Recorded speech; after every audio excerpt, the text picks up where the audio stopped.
Hello, it's Tuesday the 8th. I'm FX Plu, and this is the market brief. So Boris has been on. He wants to help the City of London in the post-Brexit environment by ensuring that legislation is friendly to the market and helps maintain its dominant global position.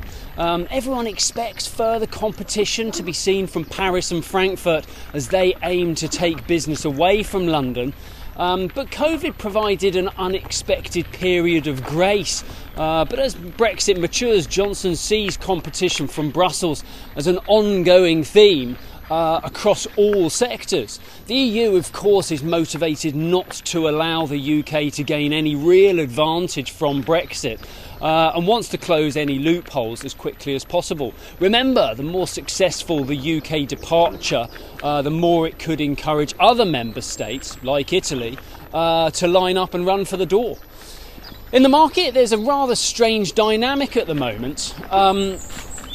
Market moves ahead of an event like non-farm payrolls on Friday are all well and good, but where expectations aren't met, like non-farm payrolls on Friday, there's a degree of confusion about what happens next. The general consensus is that the dollar will recover, but until the Fed triggers this by acknowledging the need for tighter monetary policy, the market seems content to sit on their hands. And there's every chance that this will continue until the summer lull passes. Yesterday, sterling remained range-bound against the dollar. We traded between about 141.10 and around 141.85, and we opened this morning around 141.60. Yellen's been on. She's adopted a slightly higher profile as Treasury Secretary than she did as Fed Chairman. With nothing structural about the current issue, she believes that the President should commit to higher infrastructure spending and more stimulus, even if that means higher prices in the short term.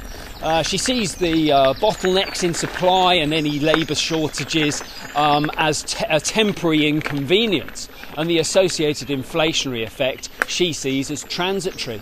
There is a view that the economy will adjust to investment and stimulus, much like the market adjusted to QE, and therefore higher interest rates will just be a natural progression in due course, and all part of the wider recovery story that we shouldn't be concerned about.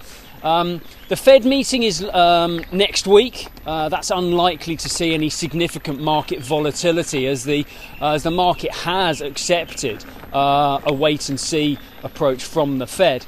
Powell is happy to acknowledge the need to taper bond purchases as the first step of removing stimulus, but the question of when this is going to happen and when the right time is, well, that continues to fuel debate.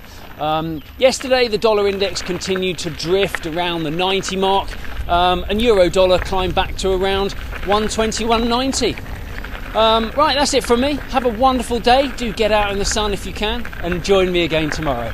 If you do not have a clue, then just tweet through and ask FX Blue.